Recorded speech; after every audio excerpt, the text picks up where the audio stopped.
আসসালামু আলাইকুম ওরহমতুল্লাহি ওবরকাতুহু। আলহামদুলিল্লাহ রবিল আলমিন ওসলাত ওসালাম আলা সৈয়দুল আম্বিয়া ওয়াল মুরসালিন নবীনা মুহাম্মদিন সাল্লাল্লাহু আলাইহি ওয়াসাল্লাম ওয়া আলা আলিহি ওয়া সাহবিহি আজমাইন। সুপ্রিয় উপস্থিতি, সুপ্রিয় দর্শক শ্রোতা, আশা করি আপনারা সবাই আল্লাহর রহমতে ভালো আছেন। আজ আমার ধারাবাহিক আলোচনার বিষয় রাসূল সাল্লাল্লাহু আলাইহি ওয়াসাল্লামের সাথে রাসূল সাল্লাল্লাহু আলাইহি ওয়াসাল্লামের প্রথম সহধর্মিণী হযরত খদিজাতুল কুবরার বিবাহ বন্ধন এবং রাসূল সাল্লাল্লাহু আলাইহি ওয়াসাল্লামের দ্বিতীয় সিরিয়া সফর। রাসূল সাল্লাল্লাহু আলাইহি ওয়াসাল্লামের বয়স যখন 25 বছর, তখন কুরাইশের ব্যবসায়িক দুরবস্থা ছিল তীব্র। সেই সময় খদিজা রাদিয়াল্লাহু আনহা ছিলেন মক্কার একজন মর্যাদাশীল ব্যবসায়ী নারী। তিনি সিরিয়ার সাথে বাণিজ্য করতেন। তার বাণিজ্য পরিচালনার জন্য একজন বিশ্বস্ত প্রতিনিধি খুঁজছিলেন। তখন রাসূল সাল্লাল্লাহু আলাইহি ওয়াসাল্লাম মক্কায় আলামিন, অত্যন্ত বিশ্বস্ত নামে তিনি পরিচিত ছিলেন। তাই খদিজা রাদিয়াল্লাহু আনহা তার দাস মাইসারাকে সঙ্গে রেখে রাসূল সাল্লাল্লাহু আলাইহি ওয়াসাল্লামকে সিরিয়া সফরে তার হযরত খদিজাতুল কুবরার পক্ষ হয়ে ব্যবসা পরিচালনার জন্য, ব্যবসায়িক কাফেলার নেতৃত্ব দেওয়ার জন্য তিনি রাসূল সাল্লাল্লাহু আলাইহি ওয়াসাল্লামকে প্রেরণ করেন এবং সাথে হযরত খদিজাতুল কুবরার যে দাস, কৃতদাস মাইসারাকে সঙ্গে দিয়েছিলেন এবং রাসূল সাল্লাল্লাহু আলাইহি ওয়াসাল্লাম হযরত খদিজাতুল কুবরার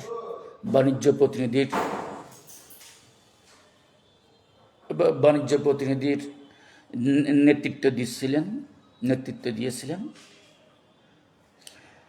নবী সাল্লাল্লাহু আলাইহি ওয়াসাল্লাম সিরিয়া থেকে বাণিজ্য শেষে ফিরে আসলেন। নবী সাল্লাল্লাহু আলাইহি ওয়াসাল্লাম সিরিয়া থেকে বাণিজ্য শেষে তিনি ফিরে আসলেন এবং খদিজা রাদিয়াল্লাহু আনহার জন্য ব্যবসায় বড় মুনাফা অর্জন করেন। এখানে আল্লামা ইবনে হিশাম, ইবনে ইসহাক বর্ণনা করেন, রাজা রাসূলুল্লাহ সাল্লাল্লাহু আলাইহি ওয়াসাল্লাম মিনাশ শাম ওয়া কাদ রবিহা রিবহান আযীমা। নবী সাল্লাল্লাহু আলাইহি ওয়াসাল্লাম সিরিয়া থেকে ফিরে আসলেন এবং ব্যবসায় তিনি বড় ধরনের মুনাফা অর্জন করেন। ওখানে গিয়ে মক্কার পণ্যগুলো ওখানে সিরিয়াতে বিক্রি করেন এবং ভালো মূল্য পান এবং ওখান থেকে আবার কিছু জিনিসপত্র ওখান থেকে কিনে এখানে মক্কায় বিক্রি করার জন্য নিয়ে এলেন। খদিজার দাস মাইসারা নবী সাল্লাল্লাহু আলাইহি ওয়াসাল্লামের চরিত্র, সততা, অতি কষ্টের ধৈর্য, ব্যবসার সফলতা সব কিছু খদিজা রাদিয়াল্লাহু আনহাকে জানান। খদিজা এসব শুনে রাসূলের প্রতি গভীরভাবে প্রভাবিত হন এবং রাসূল সাল্লাল্লাহু আলাইহি ওয়াসাল্লামকে বিবাহের ইচ্ছা প্রকাশ করেন এবং রাসূল সাল্লাল্লাহু আলাইহি ওয়াসাল্লামকে বিবাহের প্রস্তাব দেওয়ার জন্য তার বান্ধবী নফিসাকে দায়িত্ব দেন। তিনি যেন রাসূলের সাথে কথা বলেন এবং রাসূল যেন তার পরিবারের সাথে কথা বলে যদি সম্মত হয় তাহলে বিয়ে করবেন। যে রাসূলের যে সততা, নিষ্ঠা, আমানতদারি, বিচক্ষণতা, সাহসিকতা, কষ্ট সহিষ্ণুতা, এগুলো সব মাইসারার কাছ থেকে তিনি শুনে রাসূলের প্রতি অত্যন্ত আকৃষ্ট হন, রাসূলের প্রতি মুগ্ধ হন এবং রাসূলকে বিবাহ বন্ধনে আবদ্ধ করার তিনি আগ্রহ প্রকাশ করলেন। হযরত খদিজাতুল কুবরা রাদিয়াল্লাহু আনহার পরিচয়। হযরত খদিজাতুল কুবরা রাদিয়াল্লাহু আনহা তিনি মক্কার অন্যতম সম্ভ্রান্ত নারী।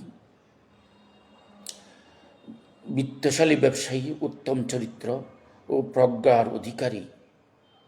তার বংশলতিকা হল, বংশ পরম্পরা, খদিজা বিনতে কুয়াইলিদ ইবনে আসাদ ইবনে আস্ত ইবনে আব্দুল উজ্জা ইবনে কোসাই। তো এই আসাদ গোত্র, বনি আসাদ গোত্র, এটা ছিল কুরাইশের একটি শাখা গোত্র। হযরত খদিজাতুল কুবরার কিছু উপাধি আছে। তাকে বলা হয় খদিজা তাহেরা, পবিত্রা, পুণ্যবতী, সৈয়দাতু নিসাই কুরাইশ, কুরাইশদের নারীদের অন্যতম নেত্রী, অন্যতম সর্দার। এবং তাকে বলে উম্মুল মুমিনিন খদিজাতুল কুবরা। রাসূল সাল্লাল্লাহু আলাইহি ওয়াসাল্লামের বাণী হযরত খদিজা রাদিয়াল্লাহু আনহা সম্পর্কে, খায়রু নিসাইহা মরিয়ম বিনতে ইমরান ও খায়রু নিসাইহা খদিজাতু বিনতি খুয়াইলিদ। সহিহ বুখারী। এই হাদিসটি ইমাম বুখারী রহমতুল্লাহ আলাইহি তার সহিহ বুখারীতে বর্ণনা করেছেন। সমস্ত নারীসমূহের মধ্যে মরিয়ম আলাইহিস সালাম সর্বশ্রেষ্ঠ, এবং আমার উম্মতের নারীদের মধ্যে খদিজা রাদিয়াল্লাহু আনহা শ্রেষ্ঠ।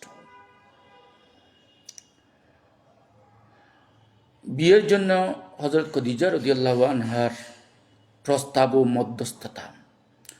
সিরিয়া সফর থেকে রাসূল সাল্লাল্লাহু আলাইহি ওয়াসাল্লাম ফিরে আসলে রাসূল সাল্লাল্লাহু আলাইহি ওয়াসাল্লামের সততা, নৈতিকতা ও চরিত্রে মুগ্ধ হয়ে খদিজা রাদিয়াল্লাহু আনহা তার ঘনিষ্ঠ বান্ধবী নাফিসা বিনতে মুনিয়াকে প্রেরণ করেন রাসূলের কাছে। নাফিসার মধ্যস্থতা। নাফিসা রাসূল সাল্লাল্লাহু আলাইহি ওয়াসাল্লামকে জিজ্ঞেস করলেন, আপনি কি বিবাহ করতে চান? রাসূল সাল্লাল্লাহু আলাইহি ওয়াসাল্লাম বললেন, আমি তো এতিম, আমার তো আসলে সামর্থ্য, আর্থিক সামর্থ্য তেমন একটা নাই। আমি চাচার কাছে লালিত পালিত হই, আমার তেমন ব্যবসার ইনকাম সোর্সও কিছু নাই, আমার ধন সম্পদ বলতে মূলত তেমন কিছু নাই। তিনি বললেন, নাফিসা বললেন, যদি তোমাকে ধন সম্পদ ও সম্মানের অধিকারী খদিজার সাথে বিবাহের ব্যবস্থা করি তাহলে কি হয়? রাসূল বললেন, দেখি, আমি আমার অভিভাবকদের সাথে আলাপ করে দেখি। উভয় পক্ষ যদি সম্মত হয়, আমার চাচা, বিশেষভাবে আমার অভিভাবক আবু তালেব আছেন এখন, আমার দাদারা বর্তমানে, এবং আমার অন্যান্য চাচারা আছেন, তাদের সাথে পরামর্শ করব। তারা যদি সম্মত হয় তখন কোনো একটা ব্যবস্থা হবে। এখানে আল্লামা ইবনে ইসহাক এবং ইবনে হিশাম বর্ণনা করছেন যে আরসালাত খদিজাতু নফিসাতা বিনত মুনিয়া ইলা নবী সাল্লাল্লাহু আলাইহি ওয়াসাল্লাম ফাআরাদাত আলাইহি জিওয়াজ ফাকাবিলা। হযরত খদিজা রাদিয়াল্লাহু আনহা তার বান্ধবী, ঘনিষ্ঠ বান্ধবী নফিসা বিনতে মুনিয়াকে নবী সাল্লাল্লাহু আলাইহি ওয়াসাল্লামের কাছে প্রেরণ করলেন এবং তার কাছে বিয়ের প্রস্তাব পেশ করলেন। নবী সাল্লাল্লাহু আলাইহি ওয়াসাল্লাম তখন এই বিয়ের প্রস্তাব কবুল করলেন। বিয়ের প্রস্তাব পরিবার উপস্থাপন। নফিসা ফিরে গিয়ে খদিজা রাদিয়াল্লাহু আনহাকে জানালেন, তিনি পরিবারকে খবর দেন। অপরদিকে রাসূল সাল্লাল্লাহু আলাইহি ওয়াসাল্লাম তার চাচা আবু তালিব, হামজা, জুবাইর ওনাদেরকে জানান। এরপরে উভয় পক্ষ, বরপক্ষ কনের পক্ষ, উভয় পক্ষ সম্মত হয়। এরপরে বিয়ে অনুষ্ঠান, একটা ডেট নির্ধারিত হয় এবং এই বিয়ের খুতবা কে পড়ান? এই বিয়ের মধ্যস্থতা রাসূলের পক্ষ থেকে মধ্যস্থতা কারা করেন? এই বিয়ের সরাসরি মধ্যস্থতা হযরত রাসূলের অন্যতম অভিভাবক, রাসূলের প্রিয়তম চাচা হযরত আবু তালিব নিজে মধ্যস্থতা করেন এবং নিজেই বিয়ের খুতবা পাঠ করেন। খুতবা পাঠ করেন আবু তালিব নিজেই। খুতবার আরবি পাঠ।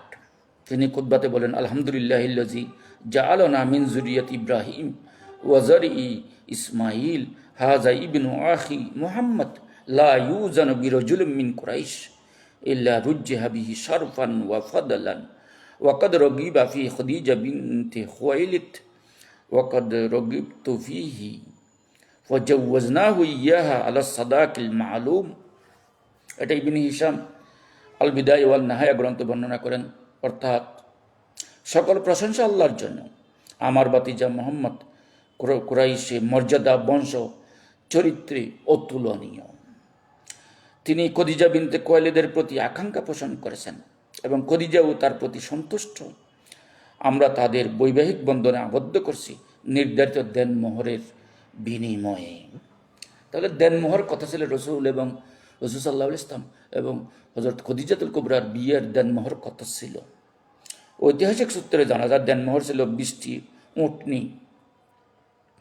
অথবা কেউ কেউ বলছেন যে প্রায় আনুমানিক 500 দিরহাম। এখানে আল বিদায়া আন নাহায়া গ্রন্থে ইবনে কাসির বলেন ওয়াকানা সাদাকুহা ইসনাতাই আশরাতা আউকিয়া ওয়ানাশান। তার রসুলের এই বিয়ের দেনমোহর ছিল 12 আউকিয়া অথবা 1 নস। তাহলে তার দেনমোহর ছিল 12 আউকিয়া ও 1 নস। এতে আরবি যেটা ইয়াতে হিসাব দেখা যায় প্রায় 500 দিরহাম কাছাকাছি হয়। বিয়ের সময় উভয়জনের বয়স কত ছিল? রসুল সাল্লাল্লাহু আলাইহি ওয়াসাল্লামের বয়স কত তখন এবং হযরত খদিজাতুল কুবরার বয়স কত ছিল? বিয়ের সময় রসুল সাল্লাল্লাহু আলাইহি ওয়াসাল্লামের বয়স ছিল 25 বছর এবং হযরত খদিজাতুল কুবরার বয়স ছিল অধিকাংশ মতে 40 বছর। আবার কোনো কোনো ঐতিহাসিক বলছেন যে 28 থেকে 35 বছর। তাহলে এই বিয়েতে রসুলের পক্ষ থেকে, রসুলের পরিবার থেকে কারা কারা অংশ নিয়েছিল এই বিয়েতে? এই বিয়েতে রসুলের অন্যতম চাচা হযরত আবু তালিব, হযরত হামজা ইবনে আব্দুল মুত্তালিব রাদিয়াল্লাহু আনহু, হযরত জুবাইর এবং বনি হাশিম গোত্রের অন্যান্য সদস্যগণ, রসুলের ঘনিষ্ঠ আত্মীয় স্বজন এই বিয়েতে অংশ নিয়েছিলেন। এরপরে আসবে যে এই বিয়ের পরে রসুল এবং হযরত খদিজা বিনতে কুয়াইলিদের গড়ে উভয় দম্পতির কত সন্তান জন্মগ্রহণ করেছিল? মূলত রসুলের প্রায় সন্তান হযরত খদিজাতুল কুবরার গর্ভেই জন্ম নিয়েছে। রসুলের 3 ছেলে সন্তানের মধ্যে 2 ছেলে সন্তান হযরত খদিজাতুল কুবরার গর্ভ থেকে আসছে। 1 নম্বর হলেন তিনি কাসেম। রসুলের 3 ছেলে সন্তান ছিল, কাসেম। আরেকজন হলেন আবদুল্লাহ। আবদুল্লাহকে মানুষ আবার ভিন্ন অন্যান্য নামেও ডাকে, দেখে থাকে আবদুল্লাহর অপর নাম তাহের বা তৈয়ব। তাহলে রসুলের 3 ছেলে সন্তান হয়েছিল মূলত কাসেম, আবদুল্লাহ, ইব্রাহিম। তাহলে কাসেম, আবদুল্লাহ হযরত খদিজাতুল কুবরার গর্ভে জন্ম নিয়েছে। এই আবদুল্লাহকে তৈয়ব তাহের নামেও ডাকা হয়। এই জন্য অনেকে বলে থাকে, অনেকে কনফিউশনে ভোগে, রসুলের তৈয়ব তাহের নামে কোনো সন্তান ছিল না। আসলে আবদুল্লাহকে তৈয়ব তাহের নামেও ডাকা হয়। এবং আরেক ছেলে সন্তান ছিল রসুলের ইব্রাহিম। এই ইব্রাহিম কিন্তু হযরত খদিজাতুল কুবরার গর্ভে জন্ম নেননি। তিনি ছিলেন রসুলের সর্বশেষ স্ত্রী যে মারিয়া কিপ্তিয়া। তিনি মূলত বাদশাহ মুকাউকিস, যে মিশরের রোমান সাম্রাজ্যের পক্ষ হতে যে মিশরের যে সম্রাট, মিশরের যে গভর্নর, মিশরের যে রাজা বাদশাহ মুকাউকিস রসুলকে এই মারিয়া কিপ্তিয়াকে উপঢৌকন দিয়েছিলেন। এই মারিয়া কিপ্তিয়ার গর্ভে রসুলের 1 ছেলে সন্তানের জন্ম হয়েছিল, তার নাম হলো ইব্রাহিম। তাহলে রসুলের প্রথম 2 ছেলে সন্তান কাসেম এবং আবদুল্লাহ হযরত খদিজাতুল কুবরার গর্ভে এসেছিল। এরপরে রসুলের 4 কন্যা সন্তান আমরা জানি। রসুলের 4 কন্যা সন্তানের জন্ম হযরত খদিজাতুল কুবরার গর্ভে জন্ম নিয়েছিল। এই 4 কন্যা সন্তান হলেন হযরত জয়নব রাদিয়াল্লাহু আনহা, হযরত রুকাইয়া রাদিয়াল্লাহু আনহা, হযরত উম্মে কুলসুম রাদিয়াল্লাহু আনহা, হযরত ফাতিমা রাদিয়াল্লাহু আনহা। এই 4 কন্যা সন্তানের গর্ভধারণের মাও হযরত খদিজাতুল কুবরা। তাহলে ছেলে সন্তান 2টা, কাসেম এবং আবদুল্লাহ। কন্যা সন্তান 4টা। এই জন্য তাবাকাত ইবনে সাদে বর্ণিত হয়েছে উরিদা লি রাসূলিল্লাহ সাল্লাল্লাহু আলাইহি ওয়াসাল্লাম মিন খদিজাতা আল কাসিম ও আবদুল্লাহ ও সাইরুল বানাত। রসুলের পক্ষ হইয়া খদিজার গর্ভে জন্মানো সন্তানদের মধ্যে হলো কাসেম এবং আবদুল্লাহ এবং রসুলের সকল কন্যা সন্তান, তার মানে 4 কন্যা সন্তান হযরত খদিজার গর্ভেই এসেছে। ইসলামের খেদমতে যে হযরত খদিজাতুল কুবরার কি অবদান, যে এই হজরত খদিজাতুল কুবরা রসুলের প্রথম স্ত্রী, এবং হজরত খদিজার ইন্তেকাল পর্যন্ত রসুল সাল্লাহ আলাইহি প্রায় 52-53 বছর পর্যন্ত রসুল আর কোনো বিয়ে করেননি।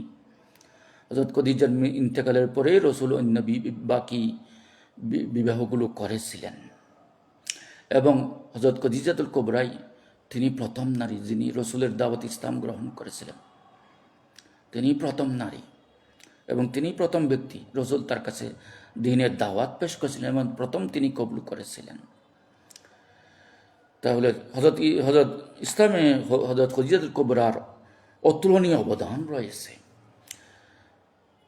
রসুল সাল্লাল্লাহু আলাইহি ওয়াসাল্লাম, হজরত জিবরাইল ইসলাম যখন রসুল সাল্লাল্লাহু আলাইহি ওয়াসাল্লামের কাছে প্রথম ওহী নিয়ে আসলেন, এবং হজরত জিবরাইল ইসলাম যখন এসে জড়িয়ে ধরলেন রসুল সাল্লাল্লাহু আলাইহি ওয়াসাল্লামকে, জড়িয়ে ধরে বললেন ইকরা।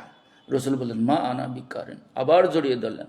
ইকরা মা আনা বিকারিন, আবার ছেড়ে দিলেন, আবার জড়িয়ে ধরলেন। এইভাবে 3বার জড়িয়ে ধরে বললেন ইকরা বিসমি রাব্বিকাল্লাযী খালাক খালাকাল ইনসানা মিন আলাক। তাহলে এই যে সূরা আলাকের প্রথম 5 আয়াত অবতীর্ণ হয়েছিল প্রথম ওহীতে, রসুলকে যে জিবরাইল 3বার জড়িয়ে ধরে চাপ দিয়েছিলেন, 3বার ছেড়ে দিয়েছিলেন, এতে রসুল খুব শরীরে ব্যথা অনুভব করলেন এবং ভয় অনুভব করলেন।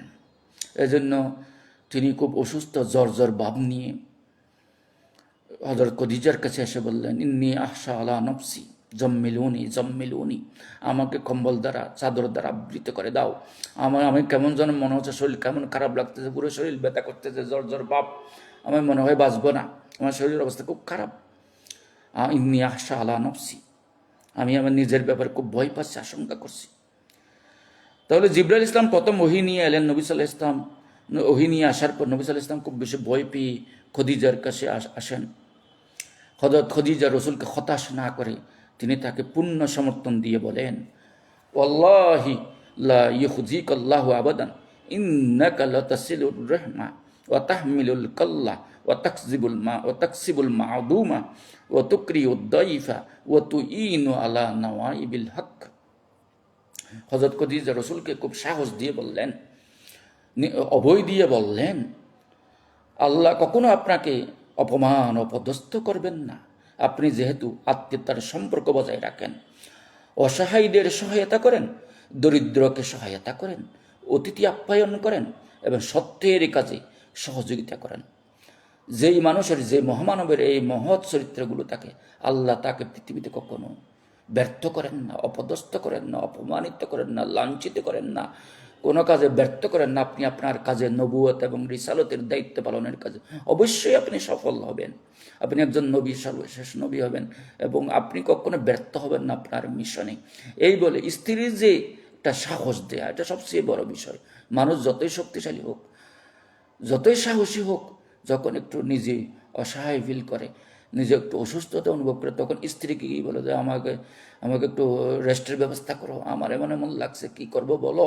তখন স্ত্রীর সাহসটা একজন পুরুষের জন্য সবচেয়ে গুরুত্বপূর্ণ একটা বিষয়। এবং হযরত খদিজার যে অবদানগুলো এবং নবুয়তের প্রথম কঠিন সময়ে রাসূল সাল্লাল্লাহু আলাইহি ওয়াসাল্লামকে তিনি মানসিকভাবে সমর্থন দিয়েছেন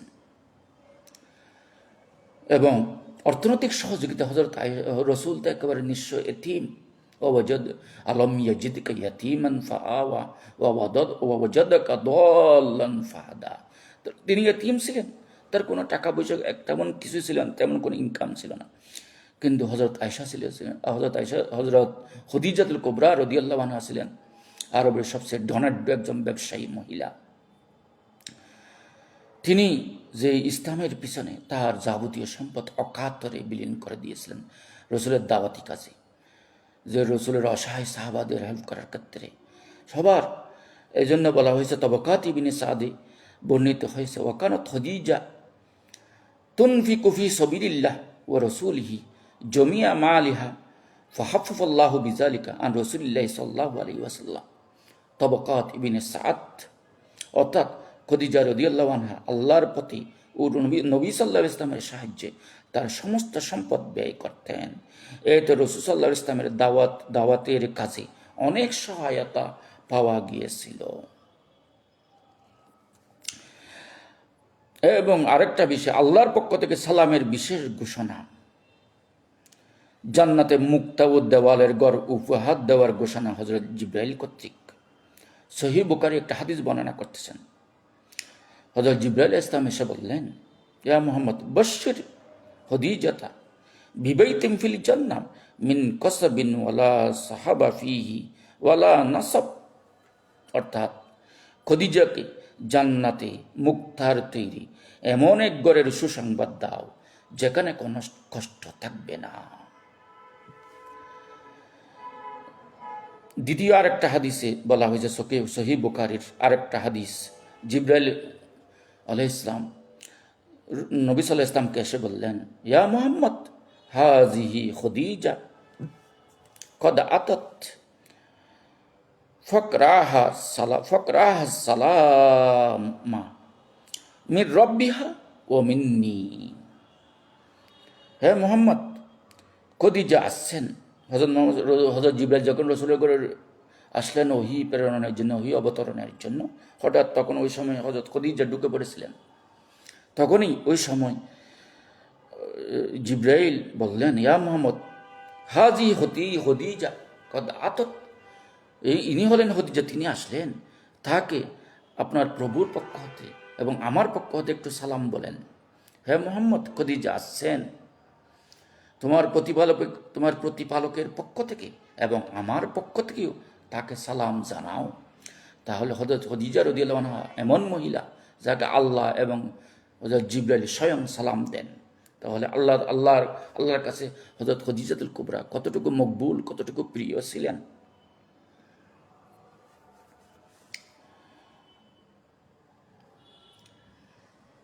এরপরে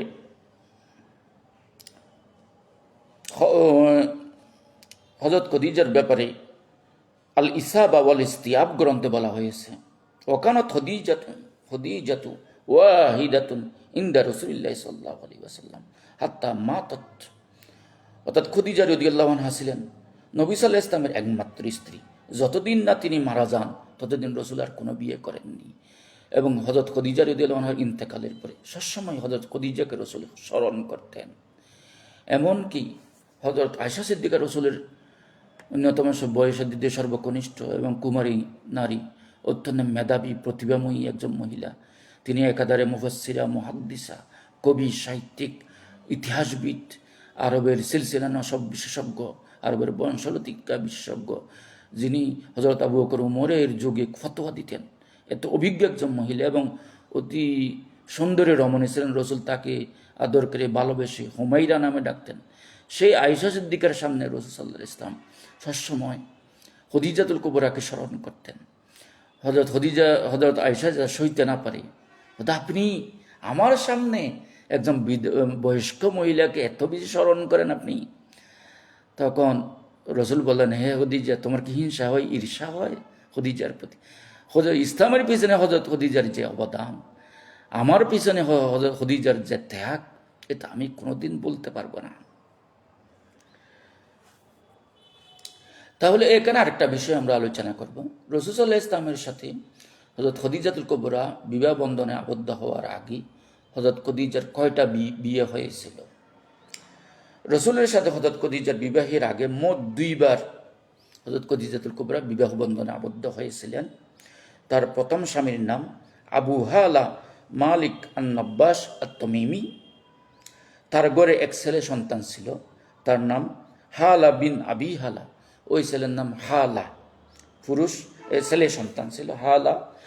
তার বাবাকে যে মালিক আন-নব্বাস আত-তামিমিকে আবু হালা নামে ডাকা হইত, তার নিক নেম, উপনাম। আরবরা প্রথম সন্তানের নাম অনুসারে নিজের নাম আবু হিসেবে ব্যবহার করে। তাহলে হালা বিন আবি হালা, মূলত তার নাম হলো আবু হালা মালিক আন-নব্বাস আত-তামিমি। তাহলে তার আসল নাম মালিক আন-নব্বাস আত-তামিমি। তার সাথে বিয়ে হয়েছিল, সেই ঘরে এক ছেলে সন্তান ছিল। হয়তো আবু হালা মারা গেছেন বা ডিভোর্স হয়েছে, কোনো একটা হতে পারে, এটা বিস্তারিত পাইনি। এরপরে এই যে হালা, যে ছেলে সন্তানরা পরবর্তীতে রাসূল সাল্লাল্লাহু আলাইহি ওয়াসাল্লাম তাকে সৎপুত্র হিসেবে রেখে দিয়েছিলেন পরিবারে। এই সন্তান পরবর্তীতে রাসূলের সৎপুত্র ছিলেন। এবং হযরত খদিজাতুল কুবরার দ্বিতীয় স্বামীর নাম ছিল উতাইক ইবনে আয়েজ আল মাহজুমি। তার ঘরে এক কন্যা সন্তান জন্ম হয়েছিল, তার নাম হলো হিন্দ, হিন্দ বিনতে উতাইক। তার ওই ওই মেয়ের নাম, ওই কন্যা সন্তানের নাম ছিল হিন্দ, হিন্দ বিনতে উতাইক। তাহলে আসল নাম, দ্বিতীয় স্বামীর নাম উতাইক ইবনে আয়েজ আল মাহজুমি, মাহজুম গোত্রের। এই জন্য তবাকাত ইবনে সাদ উল্লেখ করছেন যে তাজাওয়াজাত খদিজাতু ক্বাবলা রাসূলিল্লাহি সাল্লাল্লাহু আলাইহি ওয়াসাল্লাম আবা হালা ফাওলাদাত লাহু হালা সুম্মা জাওয়াজাত উতাইক ইবনে আয়েজ ফাওলাদাত লাহু হিন্দান। তবাকাত ইবনে সাদ। তাহলে খদিজা রাদিয়াল্লাহু আনহা রাসূল সাল্লাল্লাহু আলাইহি ওয়াসাল্লামের সাথে রাদিয়াল্লাহু আনহা রাসূল সাল্লাল্লাহু আলাইহি ওয়াসাল্লামের সাথে বিবাহ বন্ধনে আবদ্ধ হওয়ার পূর্বে, দুজনের সাথে বিবাহ বন্ধনে আবদ্ধ হয়েছিলেন এর পূর্বে। একজন হলেন আবু হালা, তার গর্ভে তাদের দাম্পত্য জীবনে হালা নামে এক ছেলে সন্তানের জন্ম হয়। এরপরে আবার তাই খদিজাতুল কুবরা দ্বিতীয় বিবাহ বন্ধনে আবদ্ধ হন। এরপরে বিয়ে করেন উতাইক ইবনে আয়েসকে। তার ঘরে হিন্দা নামে এই কন্যা সন্তানের জন্ম হয়। খদিজা রাদিয়াল্লাহু আনহার বৈশিষ্ট্য সংক্ষেপে আমরা আলোচনা করব। তিনি ছিলেন সত্যবাদী, নৈতিক চরিত্রে অনন্য, প্রথম বিশ্বাসী নারী, প্রথম ইমানদার নারী, তিনি সর্বপ্রথম ইসলাম গ্রহণ করেছিলেন তিনি, এবং নবী সাল্লাল্লাহু আলাইহি ওয়াসাল্লামের সর্বশ্রেষ্ঠ সহধর্মিণী, নবীজির দুঃখের সময়ের সবচেয়ে বড় অবলম্বন।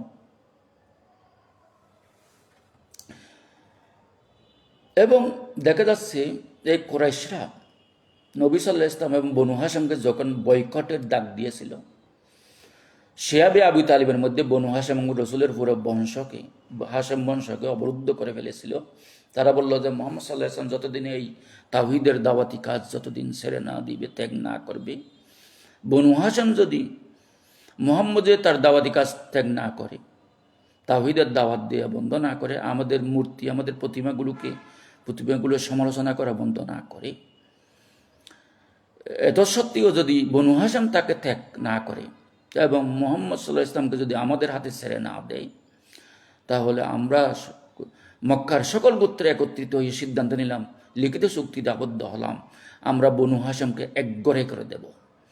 তারা এখানে থাকতে পারবে না, আমরা তাদের কাছে কোনো কিছু বেচাকেনা করব না, তাদের সাথে সকল ব্যবসায়িক, আর্থিক, পারিবারিক, সামাজিক সকল বন্ধন আমরা ছিন্ন করে ফেলবো, আমরা চুক্তি করলাম। এবং তারা এখানে থাকতে পারবে না, তারা শিয়াবে আবু তালিবের উপত্যকা নামে 2 পাহাড়ের থলিতে একটা জায়গা আছে, ওখানে গিয়ে তাদের বিচ্ছিন্ন বসবাস করতে হবে, ওখানেই তাদের কাটাতে হবে। এইভাবে সকল গোত্র বনু হাশিমকে রাসূল সাল্লাল্লাহু আলাইহি ওয়াসাল্লাম সহ এবং রসুলের অন্যতম অভিভাবক আবু তালিব সহ এবং হযরত খদিজাতুল কুবরা সহ রসুলের সকল সন্তান এবং অন্যান্য বনু হাশিমের সকল সন্তান স্ত্রী সহ ওখানে তারা 3 বছর অবরুদ্ধ ছিলেন, অবরুদ্ধ জীবনযাপন করছিল। এই মক্কার লোকজন, কুরাইশ সহ অন্যান্য গোত্রগুলো রসুলের সাথে এবং বনু হাশিমের সাথে সকল সম্পর্ক ছিন্ন করেছিল। তারা রসুল এবং তার আত্মীয় স্বজনের কাছে কোনো জিনিসপত্র, পণ্য সামগ্রী বিক্রি করত না। এবং তাদের তখন এই 3 বছর খাবার দাবারের যে অভাব, মক্কার বাজার থেকে কিছু কিনতে পারছে না, কেউ তাদের কাছে কিছু বিক্রি করছে না, তাদের ইনকাম নাই, কেউ তাদের সাথে কথা বলা বন্ধ করে, সবাই তাদের সাথে কথা বলা বন্ধ করে দিচ্ছে। এই বনু হাশিমের ছোট ছোট বাচ্চা, মহিলারা অনাহারে কান্নায় চিৎকার করত। তখন অনেক কষ্ট করে দূর থেকে যা পারত নিয়ে আইতো এবং নিয়ে আসতো। এবং হযরত খদিজাতুল কুবরা যেহেতু ওই এলাকার ধনাঢ্য মহিলা ছিল, এলাকার মহিলাদের সাথে তার একটা বিশেষ সম্পর্ক ছিল। হযরত আবু তালেবকে এলাকার মানুষ সমীহ করত। অনেকেই যাদের রসুলের জন্য এবং হযরত খদিজার জন্য, আবু তালেবের জন্য যাদের মন কাঁদত, গোপনে রাতের অন্ধকারে কিছু কিছু খাবার তারা দিয়ে যেত চুরি করে। এইভাবে তারা বাঁচত। শিশুরা অনাহারে পানির অভাবে, খাবারের অভাবে চিৎকার করত, গাছের পাতা খাইয়ে, গাছের ছাল খাইয়ে তারা এভাবে বাঁচছিল। প্রায় 2.5 থেকে 3 বছর তারা ওখানে অবরুদ্ধ ছিল বনু হাশিম। এই সময়ে হযরত খদিজাতুল কুবরা এতবার একজন ধনাঢ্য মহিলা হওয়া সত্ত্বেও, যেহেতু দাওয়াতি কাজে রসুলের 13 বছরের দাওয়াতি কাজে প্রায় সম্পদ শেষ, এবং রসুলের অভিভাবক আবু তালেব তিনি ইসলাম ধর্ম গ্রহণ না করলে জীবন রসুলকে সঙ্গ দিয়েছেন এবং তিনিও অভাবী মানুষ ছিলেন, তিনিও রসুলের সাথে ঈমান না আনলেও বনু হাশিমের সাথে তাকেও রসুলের সাথে থাকছেন তিনি এই অবরুদ্ধ জীবনযাপন। হযরত আবু তালেবেরও যথেষ্ট বয়স হয়েছিল এবং খদিজাতুল কুবরাও তখন এখন বয়সের শেষ প্রান্তে। দুইজনেই হযরত আবু তালেব এবং খদিজাতুল কুবরা এই যে দীর্ঘদিন অনাহারে থাকার কারণে তারা দুজনের শরীর স্বাস্থ্য ভেঙে পড়েছিল। এবং এই অবরোধ পরে প্রত্যাহার হওয়ার পর যে কিছু আরবের কিছু গোত্র, কিছু যুবক, হৃদয়বান কিছু যুবক, তারা বলল, বনু হাশেমকে এইভাবে আমরা যে একগরে করে দিয়েছি, তাদের শিশু সন্তানরা, তাদের স্ত্রীরা যে এইভাবে মানবতার জীবন যাপন করছে, এটা তো মেনে নেওয়া যায় না। কিছু যুবক এক হয়ে বিভিন্ন গোত্র প্রধানদের বুঝিয়ে সুঝিয়ে তারপরে তারা বিরোধিতা করলো, মানতে চায় না, তারপরেও তারা অনেকে, তাদের পক্ষে অনেকে সাপোর্ট দিল। পরে গিয়ে দেখা গেল কাবা শরীফের মধ্যে যে চুক্তিতে তারা ওয়ালে বেঁধে রাখছিল, তাদের চুক্তিপত্র, বনু হাশেমের সাথে যে সম্পর্ক ছেদের চুক্তি, বৈকটের চুক্তি, ওটা উইপোকা খেয়ে ফেলছে। তো তখন তারা গিয়ে দেখলো যে ওই চুক্তিপত্র প্রায় তো উইপোকা শেষ করে দিয়েছে, এগুলো পড়াই যাচ্ছে না আর, তাহলে এই চুক্তিপত্রের আর কোনো দাম নাই, সুতরাং এই চুক্তিপত্রের আর কোনো অস্তিত্ব নাই। তখনই তারা অবরোধ প্রত্যাহার করলো। কিন্তু পরিণামে কি হইল, এই দীর্ঘদিন অনাহারে অর্ধাহারে থাকার কারণে হযরত খদিজাতুল কুবরার শরীর সম্পূর্ণ স্বাস্থ্য ভেঙে পড়ছিল, হযরত আবু তালেবের স্বাস্থ্য ভেঙে পড়ছিল শেষ বয়সে, যার কারণে তারা দুজনেই এই অবরোধ প্রত্যাহারের কিছুদিনের মধ্যে দুজনেই ইন্তেকাল করেছিলেন। তো এই হলো হযরত খদিজাতুল কুবরা এবং হযরত আবু তালেবের ত্যাগ রসুলের জন্য। এই যে সর্বশেষ ত্যাগ তিনি করেছেন, এইরকম ত্যাগ কেউ কারোর জন্য করে না। এবং তিনি ছিলেন অত্যন্ত দাতব্য কাজে অনন্য। তিনি জনসেবা, তার টাকা পয়সা দিয়ে গরিব সাহাবাদের, এলাকার গরিব মিসকিন যারা ছিল তাদের সর্বদা তিনি অকাতরে দান করতেন। এবং নবীজির দুঃখের সময়ে সর্বশ্রেষ্ঠ অবলম্বন ছিলেন হযরত খদিজাতুল কুবরা। হযরত খদিজাতুল কুবরা শুধু রাসূল সাল্লাল্লাহু আলাইহি ওয়াসাল্লামের স্ত্রী নন, বরং ইসলামী ইতিহাসের সর্বশ্রেষ্ঠ নারী, যার ত্যাগ, ধৈর্য, সম্পদ, সম্পূর্ণ জীবন ছিল নবীর পাশে উৎসর্গিত। রাসূল সাল্লাল্লাহু আলাইহি ওয়াসাল্লাম তার মৃত্যুর বহু বছর পরও তার স্মরণে অশ্রু বিসর্জন দিতেন। রাসূল সাল্লাল্লাহু আলাইহি ওয়াসাল্লাম বলতেন, মা আবদানিল্লাহু খায়রাম মিনহা, আল্লাহ আমাকে তার চেয়ে উত্তম কাউকে দেননি। তাই আজ আমরা আর আলোচনা দীর্ঘায়িত করতে চাই না। দীর্ঘক্ষণ আমি বিরক্ত করলাম। সবাই দোয়া করবেন এবং সবাই, আশা করি আল্লাহর রহমতে সবাই সুস্থ থাকুন। সবার সুস্থতা এবং দীর্ঘায়ু কামনা করি এবং সবাইকে মুবারকবাদ জানিয়ে আজকের আলোচনা আমরা এখানেই সমাপ্ত করছি। ওমা তৌফিক ইল্লা বিল্লাহ। আসসালামু আলাইকুম ওয়া রাহমাতুল্লাহি ওয়া বারাকাতুহু।